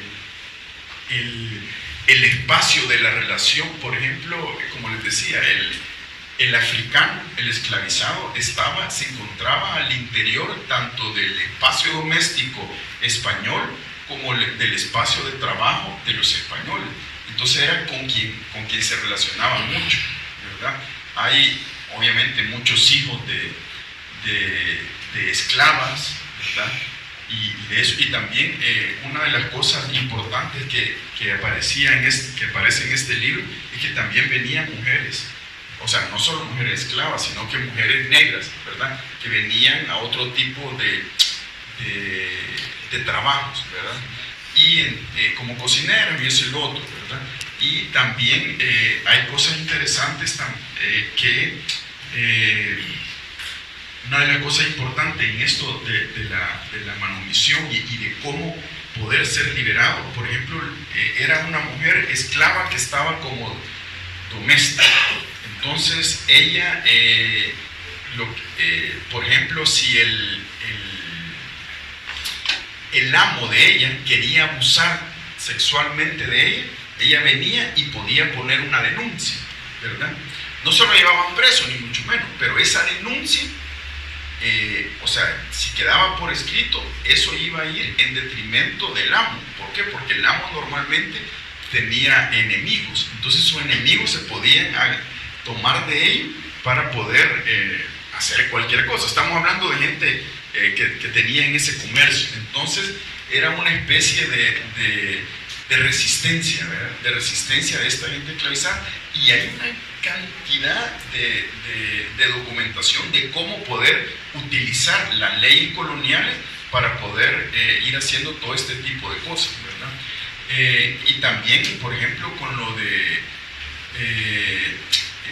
y por otro lado, había mucho, la mujer blanca, por ejemplo, en este caso, denunciaba a la mujer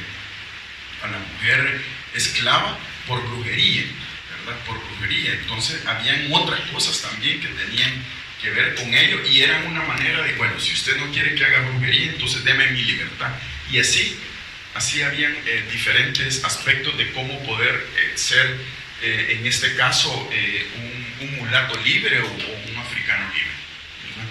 Pero de eso, fíjense que, por ejemplo, el Estado General del Curato de Santiago Nonualco, Casta y sus números de habitantes para 1782, lo importante de esto es que el Estado General del Curato, o sea, el Curato es ese espacio, ¿verdad?, digamos, parroquial, en donde se encuentran las iglesias, las parroquias de estos lugares. O sea, es información de la iglesia, ¿verdad?, que es muy cerca de la información del Estado colonial, incluso es mucho más específica la información de la iglesia.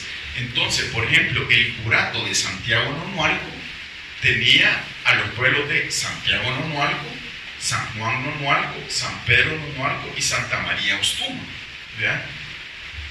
Los nonualcos eran uno solo hasta que los repartieron. Entonces probablemente se los dieron en encomienda a diferentes personas, entonces lo dividieron y dijeron, bueno, vamos a poner Santiago, San Juan y San Pedro, ¿verdad? Pero era una sola población.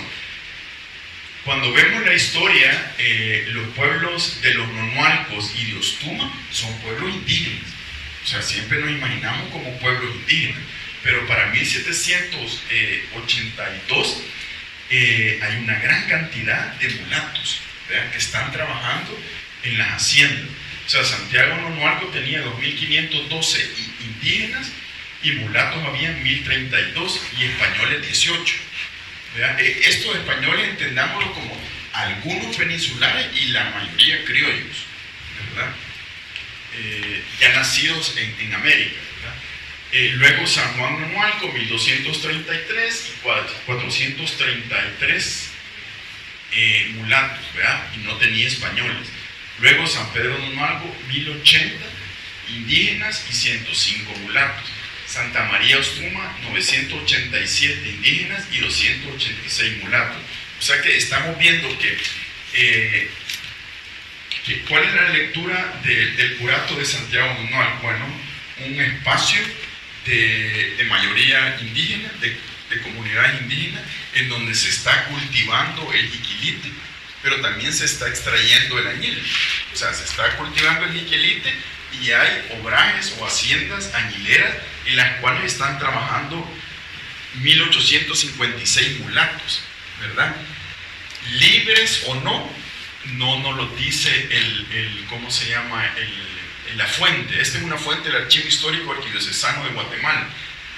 Esta fuente es importante porque, por ejemplo, a usted como cura o párroco del curato de Santiago Nonualco le decían, mire, necesito saber cuántas gentes hay.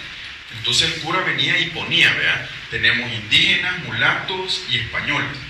Pero cuando luego de 1700, más o menos finales del siglo 18, inicios del 19, ya lo que hacían era mandar formatos, ¿verdad? Entonces cuando mandaban formatos ponían indígenas, ladinos y españoles. Ese formato lo que hacía era invisibilizar a los otros, invisibilizar a la comunidad, si había comunidad de mulatos, ¿verdad? Y siempre lo orinaba. Entonces este es importante porque es hecho a mano la parte que dice pueblos de indios, pueblos indígenas, mulatos y españoles. Los otros ya vienen como en un formato, ¿verdad? Y es tan rica esa información que muchos de estos cuadros vienen con su mapa, con su plano, digamos, de cómo se veía el curato. Así que con una cantidad de población 7.686 para esa época.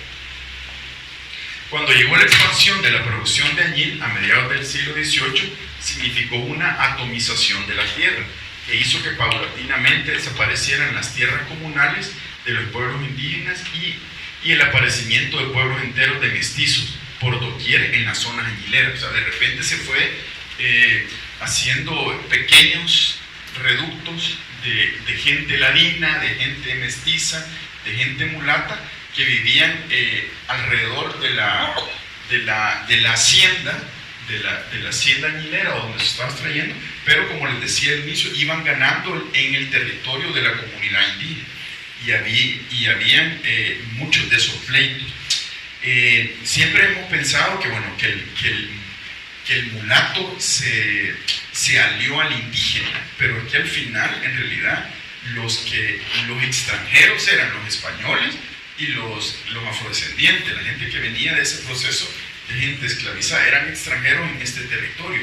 Y los otros se sentían siempre como, bueno, nosotros los originarios decían, nosotros somos los dueños de estas tierras, pero esas tierras se iban ganando poco a poco por la expansión de la ganadería, de las haciendas añileras y de lo otro. Aquí hay una serie de estos cuadros de las castas, ¿verdad?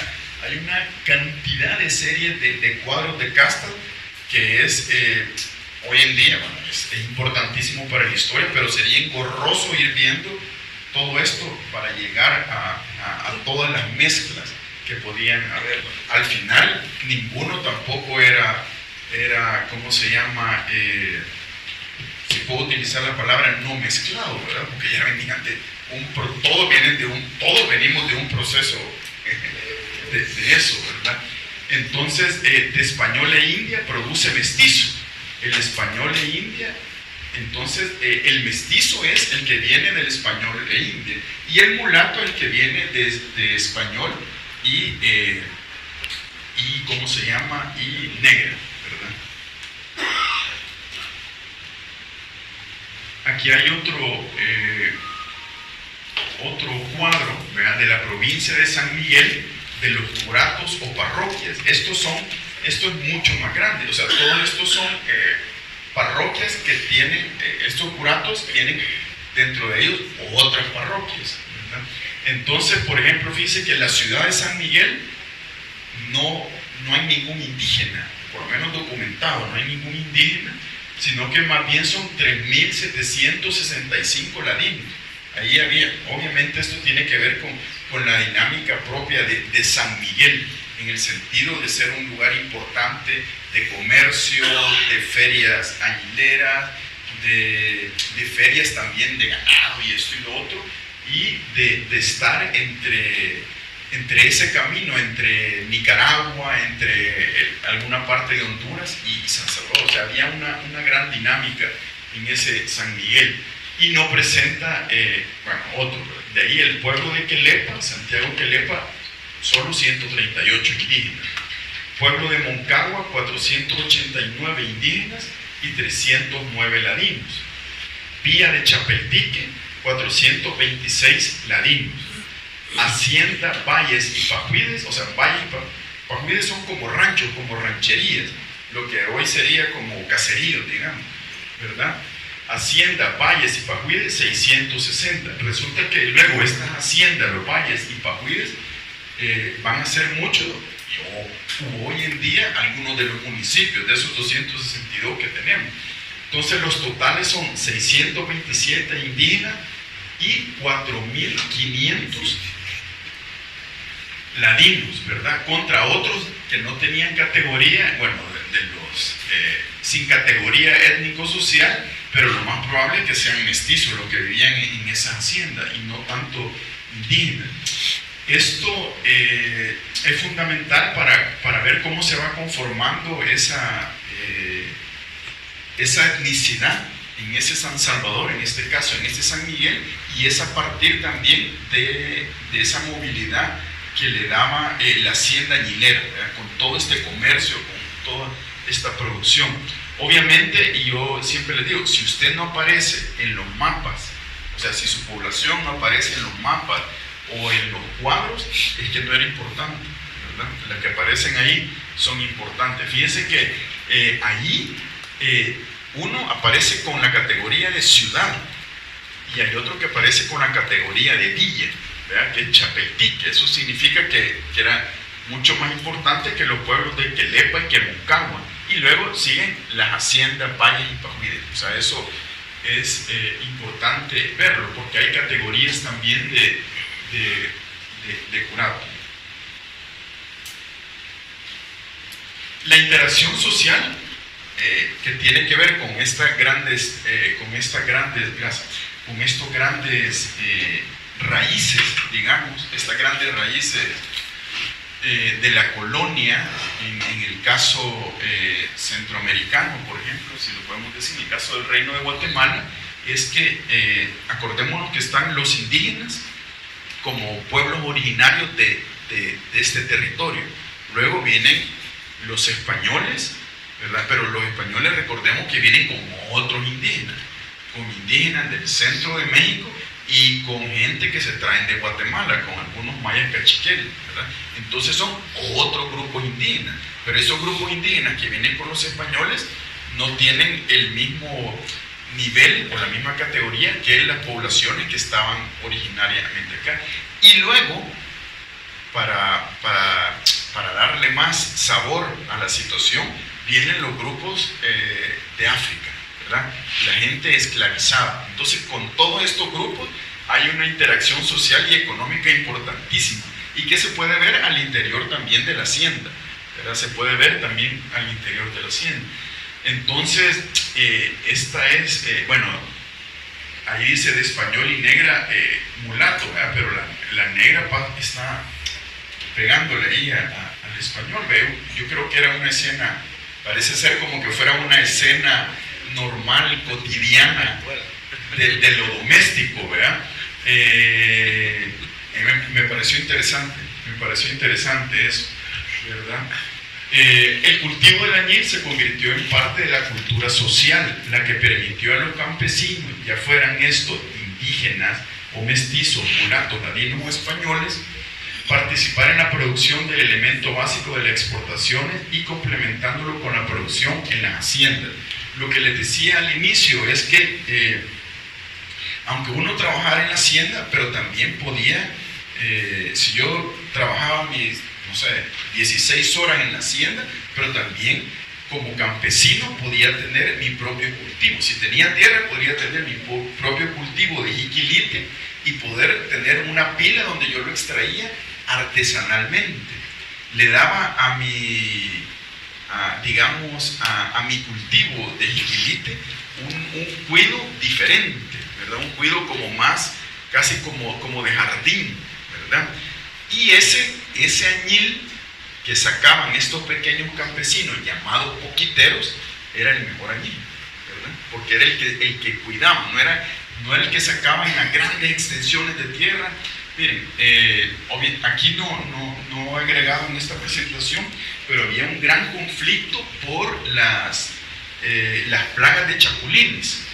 Las plagas de chapulines que arrasaban con los campos de jiquilite, ¿verdad?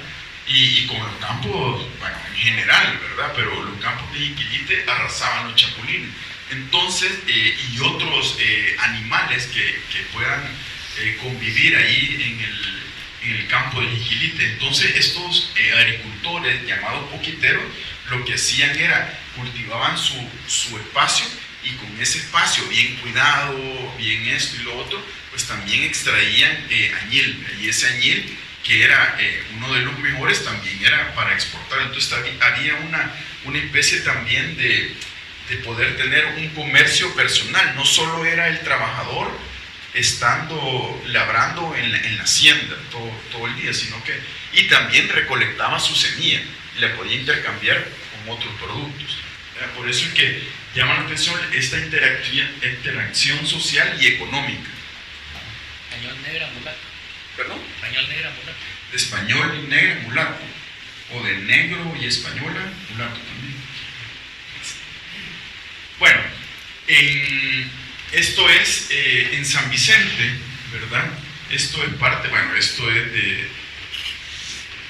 Ya uno cuando habla de los personajes históricos hasta lo siente como amigos, ¿verdad? Pedro Cortés y Larraz, obispo de Guatemala, es un súper amigo, ¿verdad? Súper amigo de los historiadores o los que trabajamos ese periodo. Y entonces él cuando visita San Vicente de Austria, dice: en esta parroquia aparecen 10 eclesiásticos, y aún en todas estas parroquias hay lo suficiente, pero tal vez fueran menos inconvenientes que no hubiera alguno.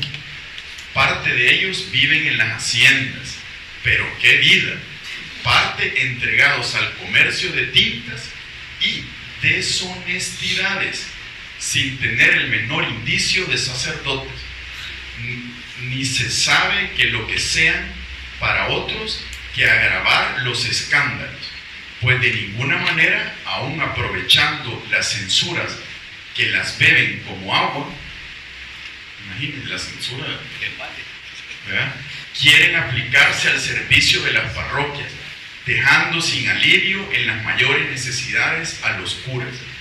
pero no hay fuerza para sufrir la indocilidad y tenacidad de estos infelices, no poniéndose ley terminante, protegiendo de la real autoridad. O sea, lo que él está haciendo es una denuncia de lo que ven.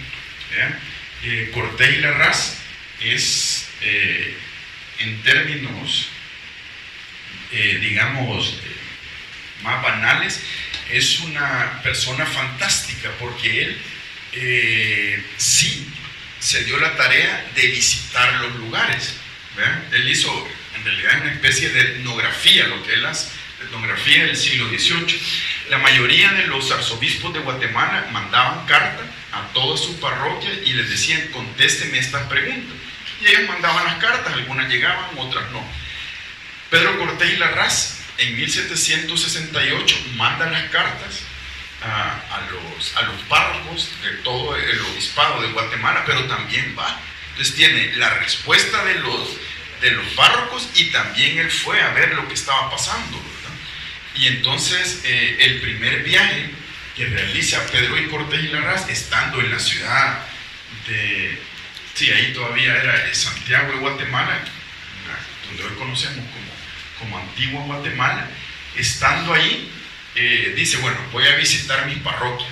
Y él no se fue hacia el norte, hacia las Verapaces, o hacia el occidente, hacia los lugares de los sitios donde está la población maya, sino que él se fue directamente hacia el oriente de Guatemala. Llámese eso,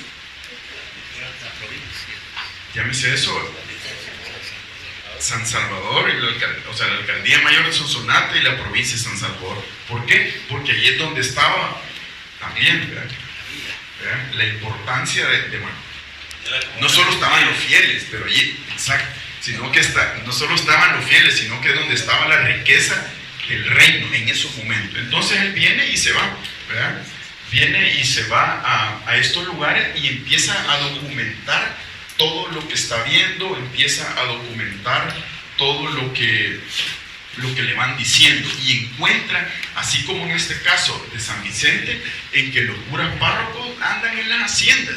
Si él llegó en temporada de cosecha de añil, pues todos andaban allá, no solo en las labores, como él dice, de las haciendas, no son las labores entregadas al comercio de tinta. O sea, es interesante porque es el comercio de tinta.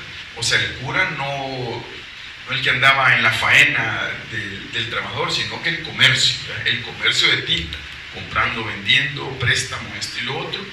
Y también andaba en deshonestidades. Quiere decir que también pues tenía mujer y hijos, ¿verdad? En este sentido, como dice el compañero ahí, ¿verdad? Y esta es una imagen de ¿cómo se llama?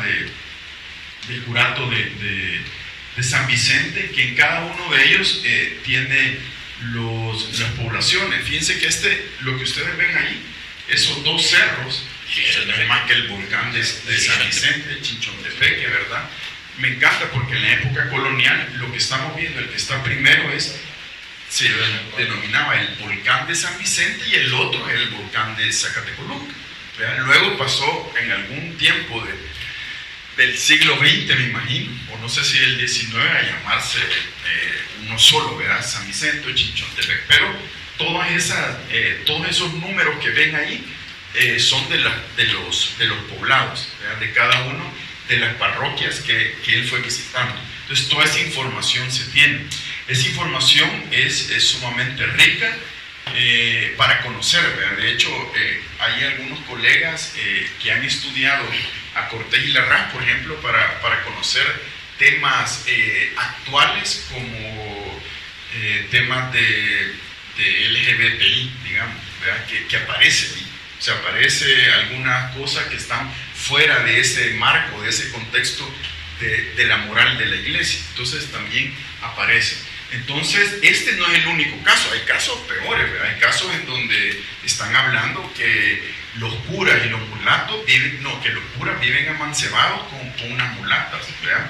Allá en las haciendas aguileras, y que han dejado de profesar, y que tiene que ver también que la mayoría de estos curas no pertenecían a una orden, sino que eran seculares. Entonces casi como que tenían licencia para, no tenían mucho control, ¿verdad? Mucho control. Entonces también eso ayudó a ellos. No sé si ya no me han sacado todavía tiempo. Ya. 10. Bueno, vamos a continuar la segunda parte.